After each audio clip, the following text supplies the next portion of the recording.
Hello दोस्तों, कहानियों का दौर चैनल में आपका स्वागत है। आज की कहानी है बदलते सपने। तो चलिए कहानी शुरू करते हैं। अजय एक विद्यालय में शिक्षक के पद पर कार्यरत था। उसकी पत्नी वैशाली घर पर ही सिलाई बुनाई करके घर के खर्च में हाथ बटाती थी। कम आमदनी होने के बाद भी उन्होंने कभी परिवार नियोजन का ध्यान नहीं रखा। हर साल 1.5 साल में वैशाली गर्भवती हो जाती। इसका परिणाम यह हुआ कि घर में 4 बेटियों का आगमन हो गया। काट कसर कर घर चलाना पड़ता था, फिर भी जैसे तैसे गुजारा हो ही जाता था। सबसे बड़ी बेटी रश्मि थी। बाकी 3 में भी उम्र का ज़्यादा अंतर नहीं था। धीरे धीरे चारों बेटियां एक साथ बड़ी हो रही थी। रश्मि अब 12वीं कक्षा में थी। अजय के मन में यह ख्याल आने लगा कि क्यों न रश्मि के हाथ पीले कर दिए जाएं। अजय ने वैशाली से कहा, वैशाली, 4 बेटियां हैं हमारी। रश्मि 18 की हो गई है, उसका विवाह कर देते हैं। यदि उसका विवाह देर से करेंगे तो बाकी तीनों भी एक साथ ही विवाह के योग्य हो जाएंगी। पैसों का इंतजाम भी तो धीरे धीरे ही होगा ना। हाँ, तुम ठीक कह रहे हो। रश्मि ने अपने पिता की बातें सुन ली और कहा, पापा, आप यह क्या कह रहे हैं? मुझे आगे पढ़ाई करनी है, आपका हाथ बटाना है। तीनों बहनों को भी तो अच्छे से पढ़ाकर उनकी शादी करनी है। आप अकेले यह सब कैसे कर पाएंगे? रश्मि बेटा, तुम्हारा जीवन, तुम्हारे भविष्य का क्या होगा? सबका अपना अपना जीवन होता है। आज तुम सबके लिए त्याग कर दोगी, पर कल जब हम नहीं रहेंगे तब तुम अकेली रह जाओगी। सब अपने अपने परिवार में रम जाएंगे। मैं तुम्हें ऐसा कभी नहीं करने दूंगा। नहीं पापा, ऐसा नहीं होगा। बाद में मैं भी शादी कर लूँगी ना। मैं उसके लिए इनकार कहाँ कर रही हूँ। कई तरह से रश्मि ने अजय को समझाने की कोशिश की, लेकिन वह नहीं मानी और लड़का ढूंढना शुरू कर दिया। रश्मि का पढ़ाई करके अपने पैरों पर खड़ा होने का सपना टूट गया। वह निराश हो गई। आलोक के साथ साथ फेरे लेते समय जलती अग्नि की लपटों के बीच रश्मि को अपने सारे सपने जलते हुए दिखाई दे रहे थे। उसी समय उसकी नज़र जैसे ही उसके और आलोक के बीच बंधे हुए गठबंधन पर गई, तब उसे एक आशा की किरण दिखाई देने लगी। उसे लगा हो सकता है आगे पढ़ाई करके अपने पैरों पर खड़ा होने का उसका सपना आलोक ही पूरा कर दे। विवाह के कुछ दिन पश्चात एक दिन रश्मि ने आलोक से कहा, आलोक, मेरे पीछे मेरी 3 छोटी बहनें हैं। इसी कारण पापा को मेरी शादी जल्दी करनी पड़ी और मेरी पढ़ाई बीच में ही छूट गई। काश पापा मम्मी ने 2 बच्चों वाला सिद्धांत माना होता तो यह दर्द मुझे नहीं झेलना पड़ता। यदि हम 2 ही होते तो क्या पापा मेरे सपने टूटने देते? मैं चाहती हूँ कि मैं अपनी पढ़ाई पूरी करके नौकरी कर लूँ। कैसी बातें कर रही हो रश्मि तुम? अब पढ़ाई करोगी, घर से बाहर जाओगी और घर का पूरा काम माँ करेंगी। तुम्हारे सपने पूरे करने में मेरी माँ पिस जाएगी। नहीं रश्मि, यह मुमकिन नहीं है। क्यों मुमकिन नहीं आलोक? मैं अपनी सारी जवाबदारी निभाऊंगी ना। माँ को बिल्कुल तकलीफ़ नहीं होने दूंगी। मैं जल्दी उठकर घर का सारा काम निपटा कर फिर जाऊंगी। नहीं रश्मि, यह सब कहने सुनने की बात है। घर के बाहर जाओगी, फिर आकर पढ़ाई भी करोगी। समय तो चाहिए ना इसके लिए। आलोक, तुम इसे मेरा अकेले का सपना क्यों समझ रहे हो? घर में 4 पैसे आएंगे तो हम सभी के लिए ही काम आएंगे। कल हमारे बच्चे होंगे, उन्हें अच्छे से अच्छी शिक्षा देना, उनका सुंदर भविष्य बनाना हमारी ही जिम्मेदारी तो होगी ना।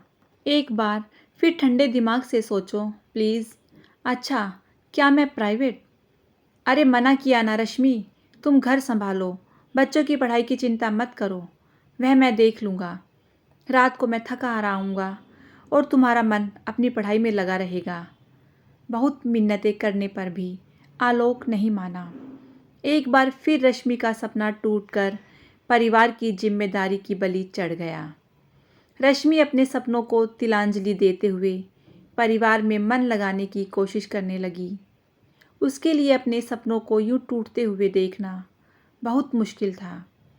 धीरे धीरे उसके सपने उसके सीने में दफन हो गए, या यूं समझ लो कि रश्मि के सपनों की मौत हो गई।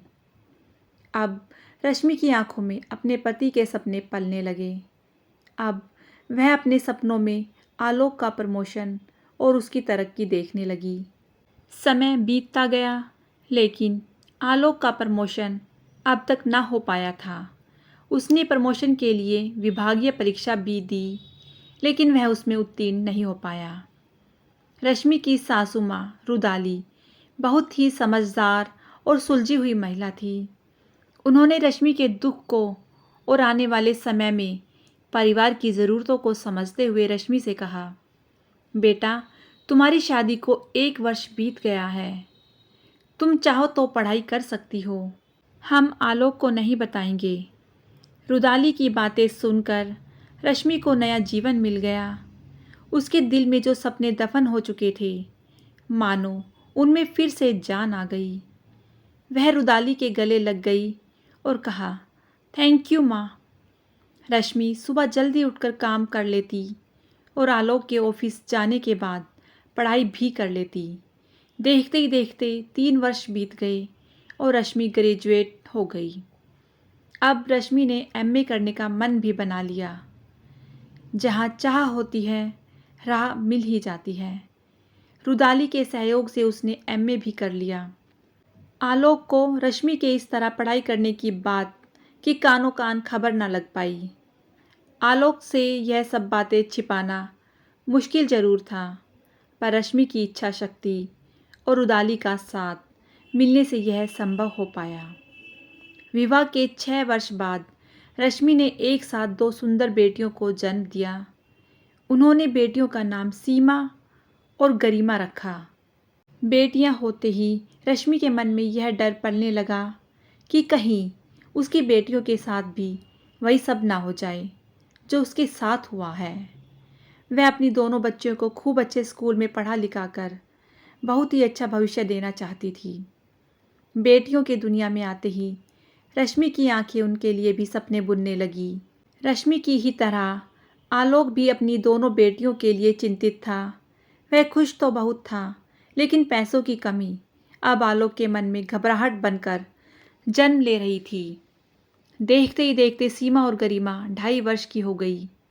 उनको स्कूल में प्रवेश दिलाने की योजनाएं बनने लगी। जहाँ भी प्रवेश दिलाने का सोचते, भारी भरकम फीस उन्हें अनुमति नहीं देती। भले ही अपनी पत्नी को आलोक ने पढ़ने नहीं दिया, पर वह अपनी बेटियों को अच्छे से अच्छे स्कूल में पढ़ाना चाहता था।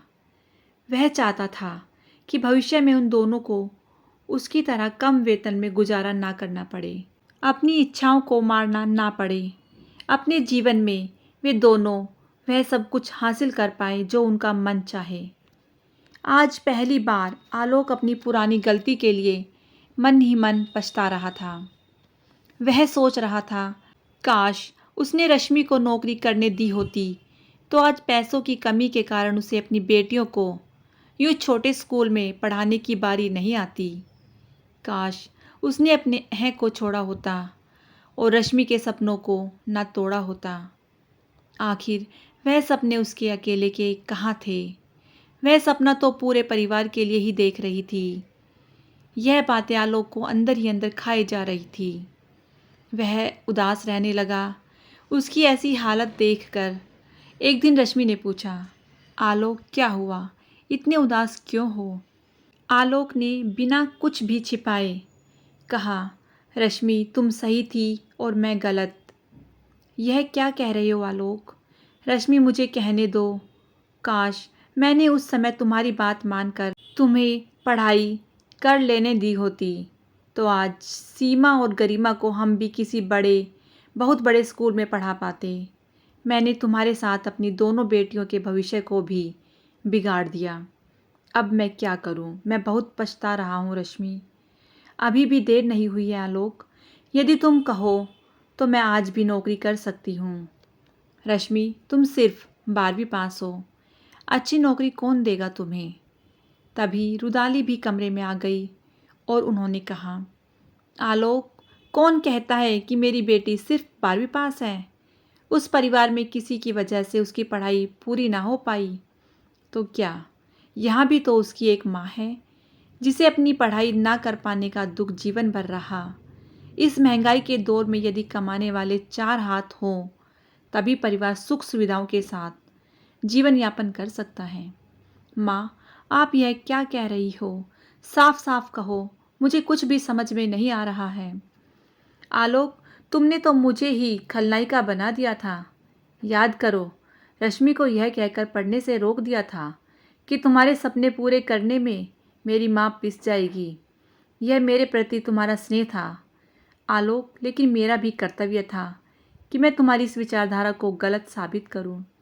मैं चाहती थी कि रश्मि को पढ़ाई करने का अवसर ज़रूर मिलना चाहिए ताकि भविष्य में तुम्हारा हाथ बटाने के लिए उसका सहारा भी मिल जाए। हाँ आलोक, तुम्हें यह जानकर बहुत आश्चर्य होगा कि रश्मि ने बड़ी मेहनत करके एमए कर लिया है और वह भी बहुत अच्छे नंबरों के साथ। माँ, मुझे यकीन नहीं हो रहा है। क्या यह सच में सच है? रश्मि ने कहा, हाँ आलोक, मेरे सपनों को माँ ने पूरा किया है। मेरी इस सफलता का पूरा श्रेय माँ को है। उन्होंने मुझे हिम्मत दी, मेरा हौसला बढ़ाया और इसमें माँ की मेहनत और उनका संघर्ष भी शामिल है। रुदाली ने कहा, आलोक, तुम यह ना समझना कि घर का पूरा कामकाज उसने मुझ पर सौंप दिया था। नहीं आलोक, उसने एक एक पल का सदुपयोग किया है, मेरा भी ध्यान रखा है, परिवार की जिम्मेदारी भी पूरी की है। यह तो उसके तेज दिमाग और चाहत की वजह से कम समय में भी उसने अपना लक्ष्य पूरा किया। रश्मि रुदाली के गले से लग गई और कहा, थैंक यू माँ, आपने केवल मेरे सपनों को ही साकार नहीं किया, आपने तो सीमा और गरिमा के सपनों को पूरा करने की राह भी बना दी है। आलोक हैरान था और खुश भी। उसने रुदाली से कहा, माँ, आज आपने मेरे दिल से बहुत बड़ा बोझ हटा दिया। पिछले कई दिनों से मैं पश्चाताप की आग में झुलस रहा था कि मैंने रश्मि के साथ कितना बड़ा अन्याय किया है। वह अन्याय आज मेरी बेटियों के जीवन पर भी अपना असर छोड़ रहा है। मैं सोच भी नहीं सकता था माँ कि मेरे पीछे आप दोनों ने मिलकर यह कितना बड़ा काम कर डाला है। मुझे तो भनक तक नहीं लगी। ना ही कभी आप दोनों के व्यवहार से मुझे पता चला, ना ही रश्मि की किताबें नजर आई। यह सब कैसे किया आप दोनों ने? आलोक, हम दोनों जानते थे कि आने वाले समय में एक की कमाई से सब कुछ नहीं मिल सकता, इसलिए हमने जी जान लगाकर इस काम को अंजाम तक पहुंचाया। आलोक, मैंने पूरे 1 साल तक रश्मि को हर रोज़ घुरते हुए देखा है। मुझे लगा रश्मि का इरादा पक्का है, उसे सिर्फ किसी के साथ की ज़रूरत है। मैं खुश हूँ कि उसकी साथी मैं बनी। तुम जवानी के जोश में शायद उस समय यह सब सोच नहीं पाए। खैर, हाँ माँ, मैं गलत था, पर अब तो हमारी सीमा और गरिमा भी अच्छे से अच्छे स्कूल में पढ़ाई करेंगी और हम उनकी सभी ज़रूरतों को पूरा भी कर सकेंगे। रश्मि की तरफ देखकर आलोक कुछ कहे उससे पहले रश्मि ने कहा, प्लीज़ आलोक, सॉरी मत कहना। यह समय खुश होने का है और माँ से आशीर्वाद लेने का। दोनों ने रुदाली के पाँव छुए और रुदाली ने दोनों को अपने गले से लगा लिया। रश्मि सोच रही थी, जिसे रुदाली जैसी माँ मिल जाए उसका सपना अधूरा कैसे रह सकता है। कुछ ही दिनों में रश्मि को कॉलेज में नौकरी मिल गई। फिर हुई एक नई शुरुआत। दोनों बेटियों को जिस स्कूल में वह पढ़ाना चाहते थे वहाँ उनको प्रवेश करवाया। उनकी सारी ज़रूरतों को पूरा करने के लिए अब वे सक्षम थे। एक दिन आलोक ने रश्मि से कहा, रश्मि, तुम इतनी ज़्यादा होशियार हो यार, मुझे तो मालूम ही नहीं था। आलोक, मेरे टूटते सपनों को माँ का साथ मिला, इसलिए मेरा सपना साकार हो पाया। आलोक ने कहा, सबके लिए अपनी आंखों से सपने देखने वाली मेरी रश्मि के सपने यदि टूट जाते तो हमारे परिवार के सपने भी कहाँ पूरे हो पाते। आई लव यू रश्मि, तुमने तो सभी के सपने पूरे कर डाले। थैंक यू सो मच रश्मि। दोस्तों, यदि किसी कार्य को पूरी मेहनत और लगन से किया जाए तो सपने पूरे अवश्य होते हैं। भले ही थोड़ा समय लग जाए, पर सपने पूरे होते हैं। आपको ये कहानी कैसी लगी मुझे कमेंट करके ज़रूर बताएं। यदि कहानी अच्छी लगी हो तो कहानी को लाइक कीजिएगा, शेयर कीजिएगा, और यदि चैनल पर नए हैं तो चैनल को सब्सक्राइब करना बिल्कुल ना भूलिएगा। कहानी सुनने के लिए बहुत बहुत धन्यवाद।